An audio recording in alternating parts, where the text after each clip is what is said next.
Good afternoon, ladies and gents, and welcome to another edition of Talk Sports with Eddie.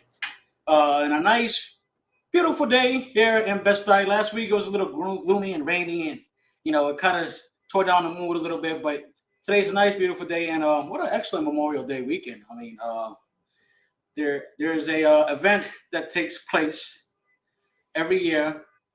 Have a bunch of costume jewelries and food vendors, and I'm a big foodie, and anything that's soul food around, I'm probably going to be in the neighborhood. I can assure you of that. It's a 3 day event, and it was pretty good. It's nice to just see everybody come together. They had the African music band and stuff like that, which was pretty neat. I've been dying for coconut water since I left Dominican Republic last year, so I finally got my hands on one. Probably the best $8 I ever spent. But So we got a lot of cover today. Obviously, we're gonna get into the New York Knicks as tonight they are in the brink of elimination. But the first thing I want to do, and I feel like it's the appropriate thing to do, is to acknowledge our men, women, mothers, daughters, husbands, wives, um, everybody who at one point took the initiative to serve for this country and protect our freedom in the process of doing that. None of this would be possible if it wasn't for your guys' bravery. So, on behalf of myself and our Time Press, we want to say happy belated Memorial Day, and most importantly, wholeheartedly, thank you. So, with that said, let's get into it. The first thing we're gonna do and get on tap is the New York Yankees. So, the Yankees, with last night's victory against the Los Angeles Angels, completed a three-game sweep of the Angels, and the Yankees are now 7 games. They have a 7 game lead in first place. This is the first time in the month of May since 1998 that they had this large of a lead. And for my Yankee fans, I think we all know what happened in '98, didn't we? We all know what happened in '98. It's a World Championship. So a record of 34 wins and 20 losses. And so far, it looks like they're on the right path. They're playing good baseball. They have top three in OPS. They average 5.6 runs per game, which is amazing. If you're going to average close to 6 runs a game, you're going to win a lot of baseball games. So a lot of good things to talk about this current Yankee team. A lot of things to be excited about. We do have some injury news. It was reported that John Carlos Stanton will be taking batting practice this coming week, which is exciting for Yankees fans. This current Yankee team has been in need for a power right-handed hitter, and we all seen the performance that Stanton did for the New York Yankees, especially was hotter than the Fox in the Forest Fire. He was just absolutely on fire. Um, he's had some issues with his elbow, and it's called tennis elbow. So basically, what it is it's kind of similar to the injury that you would have with your knees, where you experience inflammation within the knee. It's pretty interesting stuff if you really take the time to read on it. I've never heard the phrase tennis elbow when it comes to a sport injury, but apparently that's a thing now. And the most important thing is that that is a power bat who obviously can still be productive to plug in this Yankee lineup. And the good thing is he's taking batting practice, so that's obviously a positive thing. But right-handed pitcher Fernando Cruz. As you know, the Yankees shut down Fernando Cruz about a week or so ago. He was experiencing some inflammation within his right elbow, and with these injuries, when it comes to elbows, knees, and hamstrings, it could be 1 week, it could be 4 weeks. So I like the fact that the coaching staff, and more importantly, the strength and conditioning staff really took their time to figure out this issue and not have it be a lingering thing. Because Fernando Cruz, when he's on, he's absolutely lights out. He's the perfect bridge to get to Devin Williams, especially Weaver, when it comes to that ninth inning, which is so crucial for the New York Yankees. But Fernando Cruz will be on his way back, which is an exciting thing and a great addition to that Yankees bullpen. Also, another injury will we have is Jazz Chisholm. Jazz Chisholm has been out for about a month now with an oblique injury. Jazz Chisholm was came off to started out the season pretty good and then slowed down a little bit. But since his trade to from the Miami Marlins, he's been nothing but extraordinary for this Yankee team. He kind of reminds me of the character that Nick Swisher brought to that 2009 New York team, where he's all about his business. He has that edge to him. He's not afraid to hold people accountable, and he brings a certain swag to that Yankees ball club. So it looks like he will eventually play third base, which is something that he doesn't have an issue with. Normally, when you have certain characters and they're told to play these sort of positions, they normally have sort of an issue with it. But according to reports, it was actually Chisholm who reached out to our manager, Aaron Boone, in his office, and he said, listen, you can put me anywhere you want as long as I get a ring at the end of the day. So if you're a Yankee fan and you're hearing that, that's very encouraging. And it seems like that's the direction they're going to head to more than likely with Chisholm returning and DJ LeMahieu, who looks a lot more comfortable. He looks healthy, which is the most important thing. And I'll tell you one thing. We may not get the 2021, 2022 version of DJ LeMahieu, but if he stays healthy and plays the defense that he's capable of playing, especially at second base, and he does add some of that offensive production that he had when he first became a Yankee, this Yankee team just added another dangerous weapon to that lineup, along with the return of Jazz Chisholm.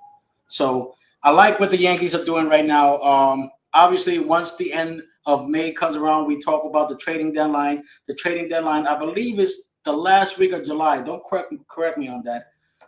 Correct me on that. But the Yankees will probably be in the midst of a starting pitcher, although Luis Hill will be on the market. Correction, Luis Hill will be returning to this Yankees lineup. The reports indicate that he's going to start throwing the ball around within a couple of weeks and hopefully in the brink of a July return, which will probably be after the All-Star breaks. So you add a guy of his caliber who could throw the ball at 98 on the gun consistently. He was the American League Rookie of the Year last year, and you add him to this. Quite frankly, this impressive lineup, this impressive pitching staff with Rodon and Freed and Clark Smith. And listen, Will Warren has been a dog horse for this Yankee team. His pitches just seem to move sporadically and stuff like that. And I think if the Yankees thought that they were going to have this version of Will Warren, I think they would have signed up for this very, very quick. So the fact that we have seen an improvement from Will Warren last year, not that he was totally bad, but there's definitely a significant improvement with his pitches and the spin rate and durability that he has been showing within the past couple of starts. So shout out to Will Warren and that Yankee pitching staff, who is currently giving this Yankees rotation afloat with their star ace, Garrett Cole, who is out for the season with a torn UCL. So I'll be honest with you. I didn't know much about Max Fried. Obviously, I'm a Yankee guy. I watch Yankee baseball all around. I try to watch as much baseball as I can. But normally there's always that transition from National League pitchers coming into the American League. It's a different style. The American League is known as a more slower pace as far as the National League, which is a little more up tempo. But he's 7-0. He's got an ERA under 3, if I'm not mistaken, and he has been everything that the Yankees hope when they sign on to this 8-year, $218 million contract away from the Atlanta Braves. So good signing by General Manager Brian Cashman, and if he keeps going like this, he could be fighting to pitch in the All-Star as the All-Star game starter, which is obviously a big accomplishment for any major league starting pitcher to actually start in the All-Star game. And I don't want to get ahead of myself and say Cy Young, but if you look at the numbers, he's been pretty good for the Yankees, and he's definitely filling the void with Cole. And obviously, Max Fried is our ace. So this current Yankee team is going to go as far as the consistency of the offense is going, and obviously their starting pitching, which was the biggest concern for this Yankee ball club going into this season. But you got Rodon, who is pitching lights out. I think his last 8 starts, he has just been amazing. ERA under 3 as well. He looks more comfortable. I don't know. I've been hearing a lot about this in social media, where this whole banning or reintroducing the whole beard look. As we all know, the Yankees have now enhancing a well-groomed beard, whereas before, well, at least the past 50 years, the Yankees have known to rock the clean shave. So listen, with the beard, he's been amazing. And last year he was pretty good, but Carlos Rodon has just been the perfect number 2, or you can even say 1A, aside from Max Fried, with this current Yankees pitching rotation. So definitely a lot going on for the Yankees. Definitely a lot positive going on the Yankees. I'm pretty pumped up. I'm going to the game on Tuesday against Cleveland, where they're going to be playing Jose Ramirez and the Cleveland Guardians at the Bronx. So I'm pretty psyched about that, and hopefully they can get a win. Lately, the Yankees, from when I've gone to the games, they have won. I think they have a record of 6-1.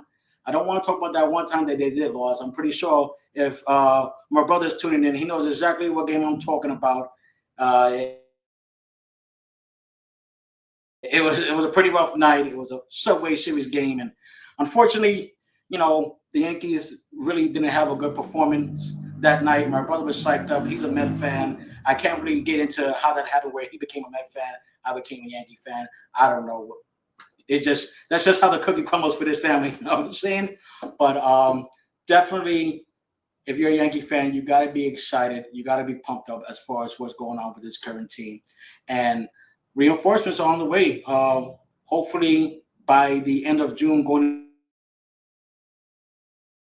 into July, with Chisholm returning and Luis Hill, which is another arm that you can put in that rotation. But with that being said, it kind of creates a good problem to have if you're manager Aaron Boone, because obviously the Yankees right now, they have a set fifth rotation with Clark Smith and Will Warren are pretty much 4 and 5 in the Yankees rotation right now. So you're bringing a guy in Luis Hill who is 26, 27 years old, again, coming off an impressive Rookie of the Year campaign. And before he went down, and before Cole came back from his injury last year, he was the Yankees' ace. He was just completely lights out.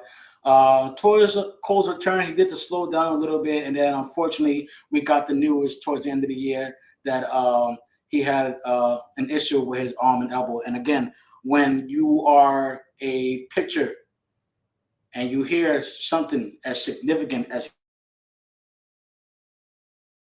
a arm, an elbow, forearm, that's a major concern if you're a pitcher, because it could be something as simple as information, or it can be any manager's worst nightmare, where it can become a significant injury, which could be a 9 to 12 rehab depending on the severity of this injury. So again, good stuff for the Yankees. They're in first place. They are off tonight, and they will be in Los Angeles at Chavez Ravine, and we are going to get our World Series rematch from last year, as the Yankees open up a 3-game set against the reigning champion Los Angeles Dodgers. I cannot tell you how hard that was for me to say, because they broke my heart last year, but at least this time the Yankees are going in with some momentum during this series, and hopefully they can avenge that World Series loss and play some good baseball like they have been playing. But again, this Dodgers team is just all across the board. They're just good. They're just good. They got all-star players, potential MVP players that could be the top player on that respective team. You have Freddie Freeman, who is hitting lights out. You got Mookie Betts, who Yankee fans know very well from his Boston days. You got Pages, who's coming out of the win and just tearing the ball off the cover. He's been pretty good. And obviously, when you talk about the Dodgers, you got to talk about the Japanese sensation Shohei Ohtani, who is currently leading Major League Baseball with 20 home runs. And quite frankly, he just made it look easy. So with that being said, the Yankees, they have their work cut out for them. But, the beauty about sports is that anybody can win on any given day. And, shout out to the Yankees. Shout out to Aaron Boone for keeping this rotation, this starting lineup afloat with all the current injuries that's been going on. I know within the past couple of years, he has endured a lot of criticism. A lot of that criticism, I'll be honest, came from me. I'll be honest with you, came from me. Sometimes, certain decisions that you see, it makes me just want to pull out what's left of my hair and just be like, what's going on? But this is why I sit down and watch the game, and this is why they get paid the big bucks to watch and manage this Yankee ball club. So, but I'm a man of my word, and when I'm wrong, and I'm willing to eat crow, and I can say for now, I apologize, Aaron Boone. I apologize. It's very difficult for me to say, but I'm a man of my word, and I got to give credit where credit's due. I like what I'm seeing from this Yankee ball club. There's a lot of good stuff to come, and hopefully, as we get to the dog days of summer, we see a lot of that going on, a lot of momentum as we head to the month of June. Okay, so with that, we're going to get into the NBA, where tonight the New York Knicks are on the brink of elimination, and I'm going to get real direct with you guys, okay? I'm going to put out some numbers here. I'm going to go over the past two games because I believe on the last episode, this series was just kicking off. So obviously there was two games in between that has been played since we aired the first episode. Okay.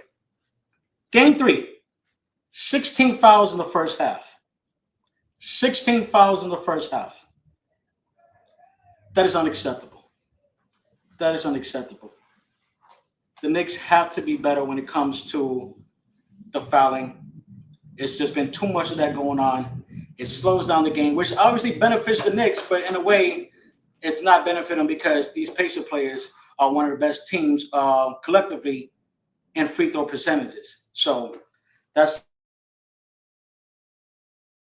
something that they have to look out for. The Knicks did get the win in that Game 3 win, and it seems like whenever the Knicks win, they have to be down by 20 points first. So it's insane. They were down 55-35, and Karl Anthony Towns scored and assisted 22 of the 36 points in that fourth quarter. And with that, the Knicks became the first team since 1998 to overcome 3 20-point comebacks and win. So that's definitely impressive. We go to Game 4. Game 4. Game 4 was just tough. If you're a Knicks fan, it was just tough. And I had the Knicks winning this series in 7. It doesn't really look that good for the New York Knicks right now. Tonight is a big night.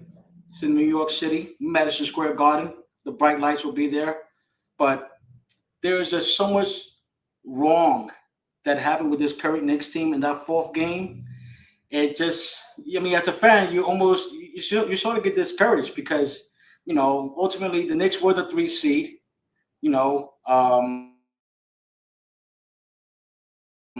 and they were the favorites in this series. At least to me, they were the favorites in this series. But Indiana has just decimated them in every category there is to beat a team down. And ultimately, this current Knicks team, they just look defeated. They just look defeated. But like I said earlier on the show, you still have to go out and play the games. 22 points off turnovers. The Knicks committed 17 turnovers. Turnovers is the Achilles heel of any team. And this is kind of uncharacteristic for this New York Knicks team because at least within the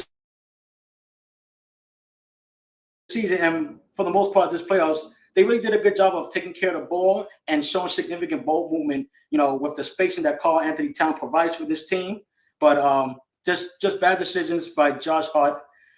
with his turnovers and just collectively 17 turnovers, you're not going to get things done. Um, in this entire series, the Knicks are down 86 to 33 in points off turnovers. They're losing the battle as far as fast break points by a total of 65 to 23. And the one thing that was a major concern for me going into this series was the bench points. The Knicks are just getting outworked as far as the bench points production by a total of 115 to 71. So listen, the numbers are there for you guys. No, the numbers are there. Fast break points, especially with this current Indiana team, who this fast up tempo pace favors them. The Knicks got to do something to sort of diffuse that, and it all starts with trying to contain Tyrese Halliburton. Tyrese Halliburton had 32 points, 12 rebounds, and 15 assists. The most important thing with that stat is that he had no turnovers. He had no turnovers. And it's just amazing because, the one knock, I think they have some official awards within the NBA as far as players giving out awards and stuff like that. And I think one of them was the most overrated player. The players voted for Tyrese Halliburton. Now, I'm not going to go as far and say that he's a superstar. I think that word gets thrown out of context based on the currency.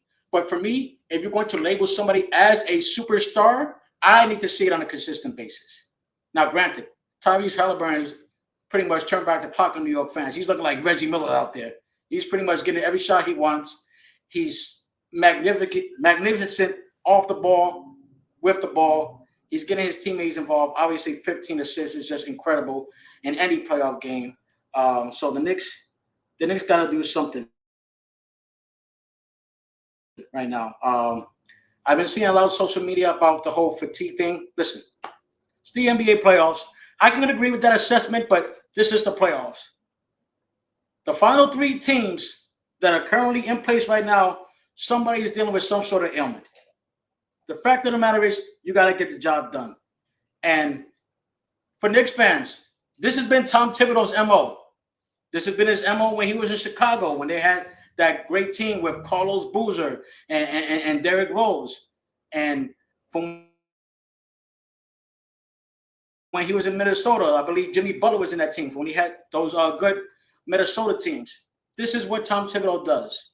He's a good coach, one of the best defensive gurus we have in NBA coaching today, but he does have a history of running his starters to the ground. It's just as simple as it is. And I'll put out the numbers out for you guys as well. Just 1 point. The Knicks have averaged 12.9 turnovers this postseason. So it's just ridiculous. It's not going to get done. And if you're trying to force this into a game 6 in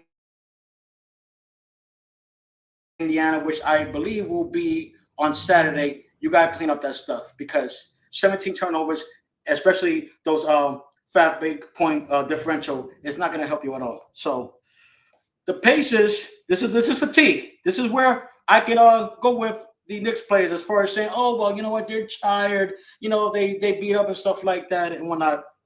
So the starting five of the New York Knicks, that's Karl-Anthony Towns, Josh Hart for the most part, Mikal Bridges, OG Anunoby, and Jalen Brunson. Those starters have played over 550 minutes this postseason. No Pacers player in the starting lineup has played over 500. So that goes to show you, as far as from a coaching aspect, what these two coaches have in mind as far as, having a game plan as far as rotation goes. As we all know, as far as this postseason go, Tom Thibodeau has gone with a 6 to 7 player rotation. For the most part, it was good. It was able to get them by Detroit. It was able to get by with a wounded Boston Celtics team for the most part. But truthfully speaking, And I hate to say this, the Pacers just look like a better team overall currently. You know, you got players that are just scoring at will.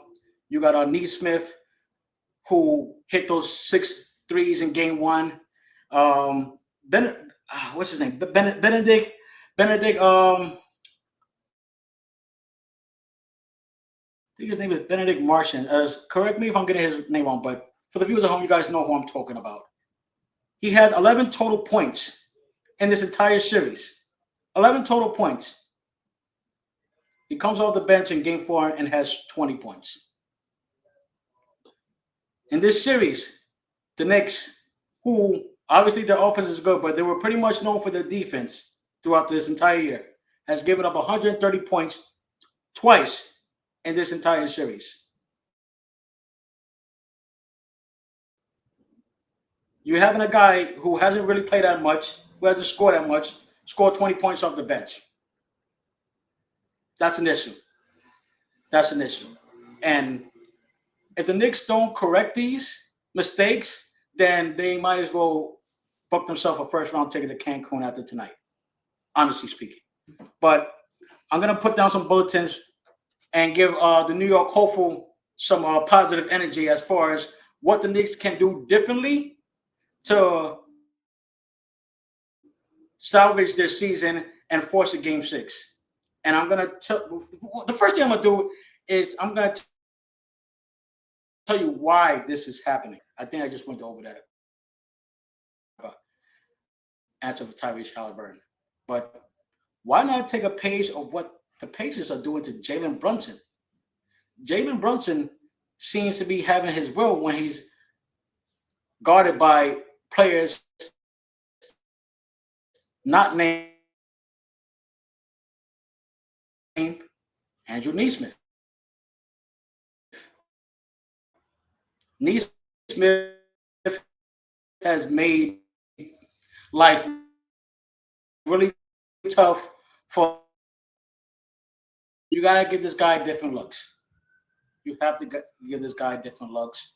And I gotta call out Towns, Karl-Anthony Towns, and Brunson for the most part. They disappeared within those last couple of minutes in the fourth quarter. You're Jalen Brunson, or as they call you, Big Body Brunson. You're the captain.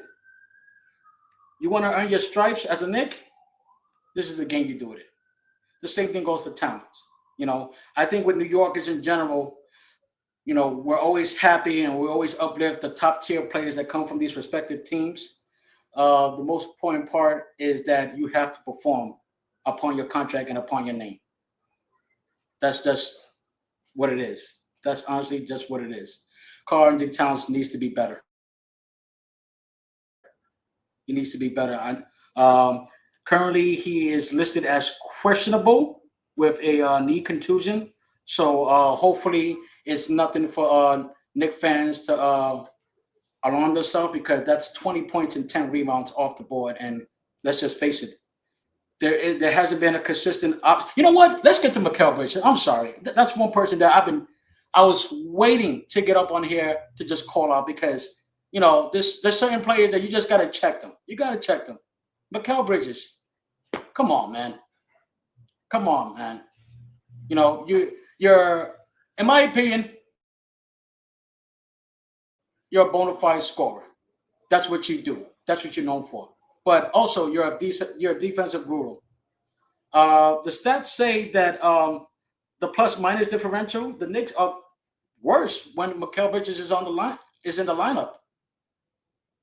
That's the name that that we should watch for tonight. Obviously, Towns has to do what he's got to do. I do believe Brunson is going to show up. I can't. You got to give a pass to Brunson, because throughout this season and for the most part in the playoffs, with the exception of Game 3, he's been nothing but extraordinary for this team. So we'll go ahead and give Big Body Brunson a pass. We'll give him a pass. But Karl-Anthony Towns, this is a game where you earn your stripe. You want to do something extraordinary? Get 30 points and 13 boards. Solidify yourself as a true New York Knick. Solidify yourselves and put yourselves in the names of a Patrick Ewing, Charles Oakley, Larry Johnson. Let's see if we get that version of Carl Anthony Towns. But Mikal Bridges, brother, you gotta show up, man. You gotta show up. You're a walking bucket. You can get easily 15, 20 points a game. It's just not happening. You gotta get it going. This team sacrificed their future. Let me remind the viewers at home. The Knicks gave away not one, not two, but five first round picks. Five first round picks. Four unprotected, I may add. So, listen, they pretty much roll the dice to get, you know, a different version than what we're getting from you. So, Mikal Bridges, this is your time to shine, man. Brunson, listen, all great players, and I hate to use the word Robin because it sort of gets out of context when we're talking about sports. And listen, there's nothing wrong with being a Robin. You can be a good Robin, or let's go Batman and Superman. Because to me, Batman and Superman, you kind of gotta put them in equals, correct? So let's do that. Let's say Brunson is Batman. We need a Superman. We need someone who's gonna save the day. We're gonna need someone that's gonna perform on a consistent basis. You're in front of your home crowd. The season is on the line. Let's stop with the dumbass turnovers. Let's stop with the lazy plays as far as getting back on the court. I understand that the Pacers play a fast pace, up tempo, but you knew that before the series started. That's how they play. That's how they benefit them. Let's get to the free throw line. The free throw line is important. You get to the free throw line, it sort of changes the pace and benefits the Knicks, where the pace of the game is a lot slower. So if the Knicks are able to get to the free throw line, which they have done for the most part within the past two games, but we need more of that to just disrupt the pace. And let's put some different looks at Halliburton. Don't put Brunson on him. It's gotta be a combination, and it's gotta be a collective effort. You gotta put Ananobi on him for a little bit. You gotta put Bridge on him for a little bit. And let's go with another thing. I see within, I think it was game 3, where Thibodeau has decided to insert Mitchell Robinson in instead of Josh Hart. Now, I get it. With the size of Pascal Siakam and Miles Turner, you want to be able to equal the size that the Pacers put out there on the floor. But for the most part, it seemed like it did work, but honestly, Mitchell Robinson is just a different type of energy that he has from starting as opposed to coming off the bench. I do believe Josh Hart will be better. Josh Hart had was a big part of those 17 turnovers that they had the other night. So I think this is also Josh Hart's time to shine with his impeccable passing and rebounding. To me, he's one of the best rebounding guards in the league. We need that version of Josh Hart to be present if the Knicks wish to take that plane ride to Indiana come Saturday. So there's a lot. Listen, there's a lot running for this current New York Knicks team. They honestly, like I said, and I'm not going to go back my word, they do look defeated.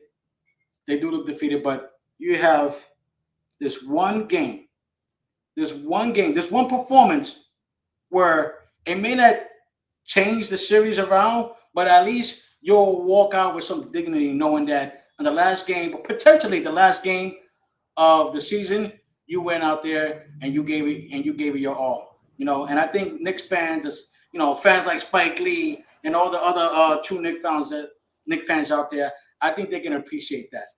I think they can appreciate that collective effort from everybody. So what I would do is I would definitely go back to the OG lineup. Put Josh Hart back in. You already know the plus minus differential is going to be better when Robinson is in the lineup. Towns has to stop with those silly fouls. I can't say enough of that. Towns and Brunson for the most part, because in game 3, Brunson really couldn't be himself as far as defensively because he had 5 fouls going into the fourth quarter. So we definitely need those two players. Those are Batman and Robin. Those are Batman and Robin. No matter how much you slice and dice it, that's just how it is. As far as Carl Anthony Towns and Jalen Brunson, but there's stripes on the line today. There's stripes on the line today. This a game like this solidifies whether Towns, Bridges solidifies himself as true Knicks. OG Ananobi, we can't get him off the hook. Although he's had 3 straight games of 16 plus points, we need to see that dog in you, man. They need to see that dog in you. There's been parts within this series where he's been a little inconsistent, and it's kind of like you don't know what you're gonna get out of OG. You don't know what you're gonna get out of OG. So hopefully, he could help catapult this current Knicks team to at least get the win. So just give you guys some more stats, and it might be a little discouraging, but these are the stats. The Knicks are 0-15 when they're down 3-1. There's been no team in NBA history who has successfully come down from a 3-1 deficit and win the series. So I'm not going to spoon for you guys and tell you, hey, well, you know what? It's possible. Listen, you still got to go out and play the games. But if you're the New York Knicks, if you're Tom Thibodeau, you got to look at it like it's 0-0. Although you're playing for your 2024-2025 season, you got to look at it as a 0-0. You got to start playing. You got to get back to basics. You got to get back to playing New York Knicks brand of basketball. And how you do that is with consistent play, ball movement, and you guys have to just take care of the ball because these fast break points are just killing the New York Knicks. Fast break points are just destroying this team. And they're just making the Indiana Pacers just look like this higher echelon team. And not to say that they're not. Listen, Pacers got some good players there. It's not just Halliburton. You got Siakam, who went off for 39 points in Game 3. I believe that. So 39 points. Yeah, that's right. And you got T.J. McConnell, who seems to be a Nick killer whenever he comes off the bench. This man just find a way to score. So, and obviously you got Neesmith, who the Knicks have had issues defending, and just a collective effort for this Pacers team. And ultimately, they just look like they just wore down the Knicks, which is concerning because the Knicks have shown their ability time and time again with some gritty series against the Pistons and the Boston Celtics. So I don't want to say that this is the last that we'll see of the Knicks. Part of me as a New Yorker still wants them to have hope. Part of me hopes that around this time next week, I'll be in front of you guys and I'm talking about a potential Game 7 because that's obviously what it's going to take for us from now until next Thursday if there is a Game 7. But there's definitely just a lot of things that the Knicks have to clean up. And it starts with coaching. Tom Thibodeau has got to be better. I think collectively, Knicks fans are just going to go back to that Game 1 game where they were up by 17 and lost. I think ultimately that just really took all the air out of this current New York team to be up by that much and to just salvage a win. If you really look at the performance from the beginning of Game 1 to the performance of Game 3, we should be looking at a series that's tied at 2. There's no doubt about it. We should be looking at a series that's currently tied at 2. I do believe that this Knicks is capable of giving this Pacers fits when it comes to both offensively and defensively. But truthfully speaking, they just haven't gotten done. And the number one thing that they have to stop, number one thing that they have to put a stop to is the fast break points. Because as soon as Brunson or Towns is missing a shot, you got Halliburton running up the floor, and there's a wide open Pascal Siakam. There's a wide open Andrew Nembhard. There's a wide open Miles Turner. So the defense of the Knicks got to be better. This is Tom Thibodeau's bread and butter defense. Correct. 130 points, 2 games in this series. It's not going to get it done. So with that, I am gonna go with my prediction as far as tonight goes. I do think the Knicks will pull it out today. I can't see the New York hopeful outside of Madison Square Garden, going home with their head down and whatnot. I do believe Jalen Brunson is going to have one of those classic, nostalgic type of games. I see Jalen Brunson go for 30 points. Um, I do think Towns is will find a way to get it together. Um, Stay out of foul trouble, which is the most important thing, man. Stay out of foul trouble and be that Superman that Jalen Brunson needs. So there's a lot of bad takes with the numbers that I've given you guys, but it's also listen as a New York fan, you gotta have hope. Does it look good? No, absolutely not. But I'll tell you one thing: whoever comes out of this series, that OKC Thunder team, man. Whew, I seen that game yesterday. Oh, man, they just a blur of a team. They're just so fast. They're the youngest. Currently, they're the youngest team in the NBA. I think the age differential is 24 and a half. So if they continue to be structured right, this OKC Thunder team is going to be a good team. So whoever prevails in this series, whether it be the Pacers or the Knicks, this Thunder team is just good. Number one defense all year. They just absolutely just dissected a Minnesota Timberwolves team, especially last night, man. It just looked bad, man. It looked like an episode of Law and Order, man. It looked like a crime scene. That's how bad it was. That's how bad it was. But OKC Thunder, they're going to be good for a while. They're led by their MVP, Shea Gilgis Alexander, and collectively they're just good. I think the oldest player in that team is Alex Caruso. Caruso is it's been around for a while. He's 31 years old, but it's funny that you're calling someone like that Unk on the team as the current OKC Thunder players call him or know him as Unk. So yeah, seeing what I saw from that Thunder's team and the way they just obliterated the Minnesota Timberwolves teams. I hope the Pacers or the Knicks, whoever prevails in this series, I hope they're ready for this current OKC Thunder team. And the Thunder are going to have the next 7 days to rest too. So that's also a beneficiary of finishing the season, finishing the series early as they defeat the Minnesota Timberwolves and win the series ultimately 4-1.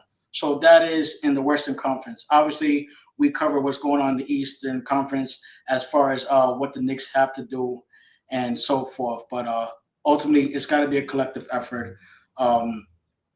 I know the Knicks, at least this current postseason, they seem to be a much more relaxed team when they're on the road. I can understand, but then again, I can't understand because the understanding part of it is being comfortable and playing your game and not having that significant pressure from the Knicks hopeful and the Knicks fans and stuff like that to go out there and play. But in a playoff game, listen, I've been to many playoff games. Well, many games in general. I've been to a few playoff games. And I'll tell you right off the bat, the momentum and that crowd and that energy that you feel from a New York basketball playoff game is unlike anything you'll ever attend to. I promise you.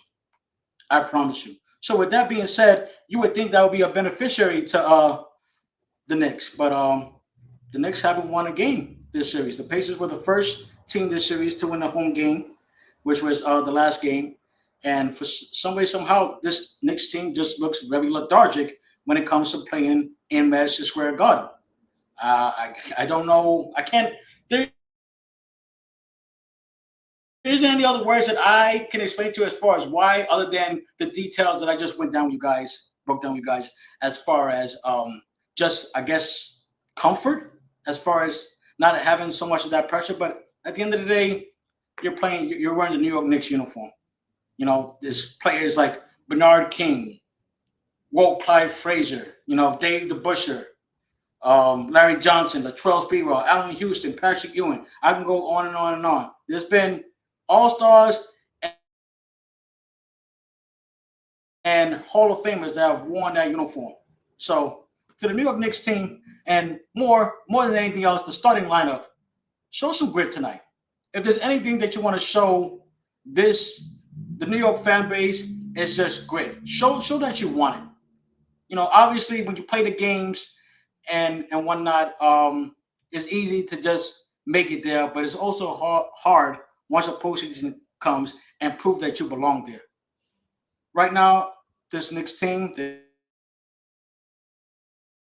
look lethargic, they look tired, they look weak on both defensively and the offensive side of the ball. And that's a few things where I'm not sure if they'll be able to make those adjustments as far as tonight goes. But you're on the brink of elimination. You got to do something. You got to do something. Whatever it takes. That's the mentality that this current team has to have. But again, I would go back to that current lineup. I would insert Josh Hart in and bring in Mitchell Robinson because Mitchell Robinson just seemed like he plays with more energy when he comes off the bench. Now, obviously, the Achilles heel with that is with moments in the games. Obviously, Mitchell Robinson could be a beneficiary as far as on the defensive side of the end, but he can also be an Achilles heel when it comes to the offensive side of the end. Let's just put it as it is. He is horrible in free throws. He was 2 for 2 the last game. 2 for 2 the last game. I think there was one series. I don't remember if it was. I think it was a game in Boston where he went 6 for 6. I damn near fell off my couch when I saw that. Mitchell Robinson 6 for 6 free throws. I don't think you'll ever see that again. But you got to create some sort of balance. You got to sort of diffuse. I don't think this current Knicks roster has the ability to stop Tyrese Halliburton, but I do feel like they have an ability to ultimately contain him in a sense where you can slow him, you can slow him down a little bit and make sure that he gives the ball away to somebody else and have somebody else create shots because he's just shredding the Knicks back and forth. And one thing I want to question with Tom Thibodeau is why didn't you go with a 9-10 man rotation to begin with? Clearly, that's what's been working for the Pacers. They played 9 or 10 men. The Knicks, from the start of this playoffs, with the exception of the last 2 games, where they inserted some players like Wright and so forth. They played 6 or 7 players. You gotta show this Pacers team a different look. You gotta ultimately show uh, Pacers coach Rick Carlisle a different hand because listen, Rick Carlisle is no scrub. This man is an NBA champion. He's an NBA champion. He won he took the Dallas Mavericks to that NBA championship title against Miami back in 2011. So he knows his championship basketball. And he's done a stellar of a job within this series. So the Knicks, for the most part, I think just giving Tyrese Halliburton look, whether it's putting Wright on him for a little bit, whether it's putting Landry Shamet on him a little bit, Miles McBride, ultimately you got to do something. There's got to be something that the Knicks got to do to at least contain the up-tempo style that the Pacers play with. Because whatever they were doing the past 4 games, it just hasn't worked out. It just hasn't worked out at all. So I think offensively, listen, both sides of the ball, they just have to be better. And obviously, offensively, we all know that starts with Jalen Brunson. We need a big game from Jalen Brunson and a collective effort entirely from the offensive starting lineup, as well as the bench. Like I said, I gave you guys the bench production numbers. Bench production numbers are horrible. 114 to 91, or 71, something like that. It's just ridiculous. It's just ridiculous. I envisioned this series to be a lot different when I spoke to you guys last week. I didn't imagine the Knicks being in a 3-1 hole. I just for whatever reason I didn't. But again, the Pacers did what they had to do. They look bigger. They look stronger. They look faster. and ultimately they just don't have an answer for Tyrese Halliburton. So I want to get back to what I was saying as far as Tyrese Halliburton, as far as what he's being labeled. If you don't think Tyrese Halliburton has the capability of being a young star, again, to me, in my opinion, there's a difference between star and superstar. Superstar, you would consider Jalen Brunson. Superstar, Luka Doncic. Superstar, Shea Gilgeous-Alexander. Throwing a couple of household names there. For me, as a basketball fan, despite the heroics that he showed, because listen, you get a triple double in a playoff game, and you're doing something right. You're doing something right. I don't remember a stat like that where a player has contributed that much to a team and hadn't turned the ball over. He had no turnovers that game. 32 points, 12 rebounds, 15 assists. Stellar of the game. But hopefully the Knicks will find a way to get it done. It doesn't look good, but at the end of the day, like I said, time and time again, they have to find a way. They have to find a way. And I do ultimately think that with Spike Lee and the rest of the Knicks fandom, they'll find a way to get it done. Whether they're able to get it done in Indiana is another thing, but I don't want to get too ahead of myself. At the end of the day, the Knicks have to get tonight. It's a must-win game. Everything is on the line. Tom Thibodeau, play everybody. Listen, if you gotta play Kyle Tucker, if you gotta play 39-year-old Kyle Tucker to give you some sort of aggressiveness, some sort of grit, something that's been lacking with this New York team this entire series, then you go ahead and do that. Go ahead and do that because what you've been doing hasn't worked. There's no reason why this series shouldn't be tied at 2-2. You salvaged a 14 or 17 point lead. This series should have been tied at 2. There's just no ways around it. There's just no ways around it. Mikal Bridges, wake up. Wake up, brother. Wake up. You know, this team pretty much gave a good portion of their future just to bring you in the fold with your Villanova buddies. And you're not showing up for work, man. You're not showing up for work. You have the capability. You have all the talent in the world. I watched a lot of Nets basketball, man. I seen you in action when you was wearing our uniform. You can hoop. You can hoop. That's never been the question about you. But it's got to be done on the biggest stage. We need more consistency from you. Again, my dark horse tonight is going to be Mikal Bridges. I did go on to say that Towns needs to be better. I wouldn't consider him a dark horse because he does have the capability of having a monster game. And for the most part, I think if he stops getting frustrated with those fouls and he's able to run back with the pace that the Pacers play and just show more efficiency as well as Brunson, I think it'll be all right. But the main guy that I think will salvage the next season is got to be Mikal Bridges. You know, this is your way to earn your New York Knicks stripes. You go out there and hoop your ass off, have a good game, score 20, do whatever you gotta take. You know, perfect your defensive craft. OG Anunoby, the same thing. OG Anunoby has had those games where it's like, okay, well, here goes 15 and 5, and then the next one is like, okay, here goes 5 with 5 turnovers. So ultimately, OG Anunoby, you're pretty much in the same boat with Mikal Bridges. We're gonna give you a little break because you did come through last game. I believe you had 20 points, which was probably your best game within the series. You got to find a way to stop Pascal Siakam. Pascal Siakam went off for 39 points in Game 3. Listen, you guys were teammates in Toronto.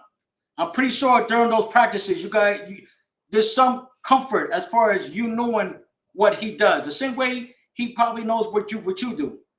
So whatever went on with those practices, you got to use that as an element, brother. You got to use that as an element because, you know, Siakam along with Halliburton is just shredding the Knicks along with Neesmith. So again, it just seems like the Knicks are just getting a hit from every direction with this current Pacers team, and ultimately they just it looks like the Knicks are just worn down. There's just no other way to put it. The Knicks look like they just worn down, and the Pacers have executed their game plan to perfection ultimately. But you know, just Knicks still have one night to get it done, to get it right, to give this fan base some sort of hope. This is 25 years in the making. I was 11. I was 11 the last time you guys made it here. So the Knicks, Tom Thibodeau, you guys just got to get it done. Whatever the game plan is, try to make these adjustments. Again, as I reported earlier on the podcast, Carl Anthony Towns is currently listed as questionable with the knee contusion. And granted, he's just been beat up all series. He's just been beat up all series, and there's always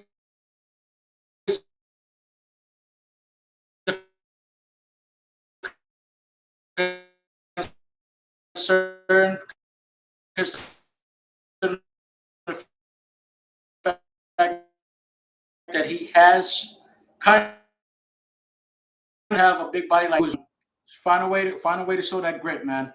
Find a way to show that grit. Be that Superman to Jalen Brunson's Batman, and bring home the W.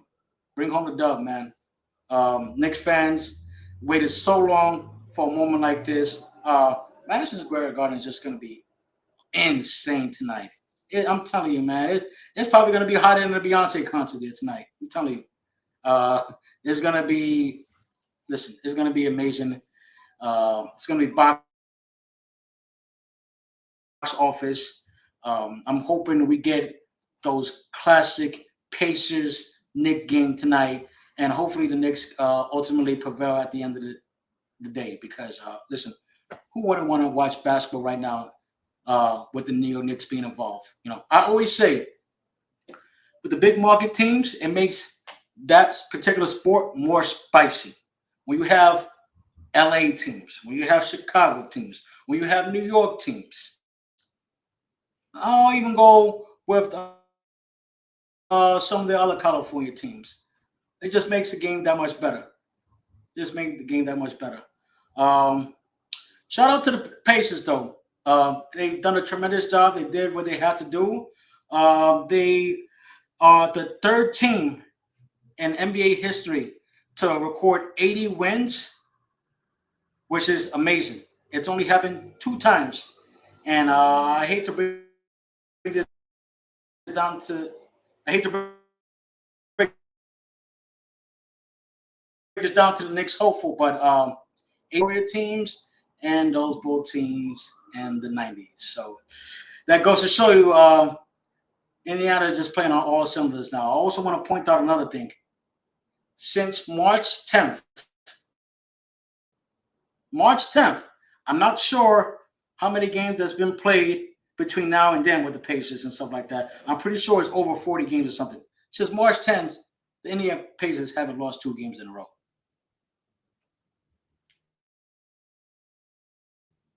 Which is insane. It's just absolutely insane. But listen, Knicks fans, let's just get it together. If it's the last night with orange and blue skies, let's just get it together, man. Let's get that energy going. Let's get that going. I just want to let you guys know this isn't New York Knicks orange. It's close to it, but at least I'm repping in some sort of way. I know I look a little crazy with the Baltimore happening. I had to go with the outfit. I had to color coordinate a little bit. You know what I'm saying? Give me a break. But ultimately, I do think the Knicks are gonna pull it out, man. I do think the Knicks will pull it out. I'll be honest, and coming from a Net fan, it's been exciting. It's been exciting to see people walking around with Knicks jerseys. I've never, not doing any shade, I've never seen this much Knicks apparel walking around Bed-Stuy, walking around Flatbush, ever. So, yeah, it's just it's an amazing time. But with that said, I want to thank you guys for tuning in.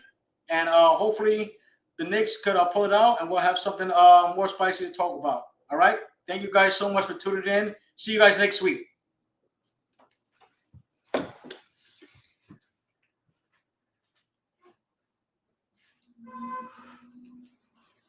Can you hear me?